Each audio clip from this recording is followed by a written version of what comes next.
당내 통합의 분수령으로 주목됐던 더불어민주당 이재명, 이낙연 두 전현직 대표의 회동이 아무런 성과 없이 끝났습니다. 대표직 사퇴와 통합 비상대책위원회 구성 요구를 이 대표가 거부하면서 이 전 대표는 탈당과 신당 창당 수순을 밟게 될 가능성이 한층 높아졌습니다. 박기환 기자의 보도입니다.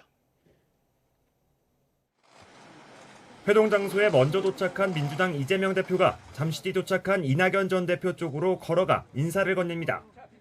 지난 7월 이후 5달 만에 두 번째 명락회동이 성사됐습니다. 집이라도 찾아가겠다던 이재명 대표와 피할 이유가 없다던 이낙연 전 대표, 그러나 입장차는 좁히지 못했습니다. 이 전 대표가 연말을 시한으로 제시한 대표직 사퇴와 통합 비대위 요구를 이 대표가 받아들일 수 없다는 뜻을 분명히 한 겁니다. 우리 국민들 그리고 우리 당원들 눈높이에 맞춰서 단합을 유지하고 이번 총선을 반드시 이겨야 된다라는 말씀 드렸습니다.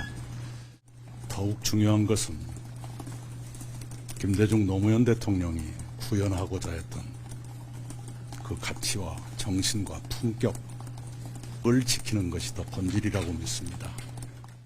이 대표는 당을 나가는 것이 민주당을 위한 길은 아니라며 탈당을 만류했지만 실제로 기대치에 부족한 점이 있겠지만 당을 나가시는 것이 그 길은 아닐 것이다라는 간곡한 말씀을 드렸습니다.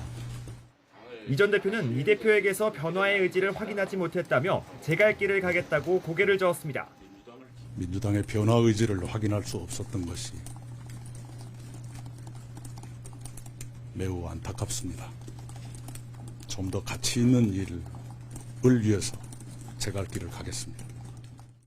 냉랭한 분위기 속에서 진행된 50여 분 회동에선 공천 등 당내 현안이나 제3의 중재안은 거론조차 되지 않은 것으로 전해졌습니다. 일각에서 대안으로 제시됐던 조기 공동선대위 구성이나 총선 역할론도 마찬가지로 테이블 위에 오르지 않았습니다. 회동 뒤 진행된 언론 인터뷰에서 이 전 대표는 서로 같은 말이 반복됐다며 실망감을 드러내면서 신당 창당 절차를 밟아갈 것이라고 강조했습니다. 결국 기존 입장 변화 없는 이번 만남 자체가 이 대표의 통합 노력과 이 전 대표의 신당 창당이라는 각각의 명분 쌓기에 머물렀다는 지적이 나오는 이유입니다. 이재명, 이낙연 두 사람의 갈등 봉합 시도가 실패로 끝나면서 이낙연 전 대표의 신당 행보는 더 속도가 붙을 것으로 보입니다. 여권에서 이준석 전 국민의힘 대표에 이어 제1야당에서도 전직 대표의 이탈을 막을 수 없게 되면서 제3지대 논의에도 탄력이 붙으리란 전망도 나옵니다.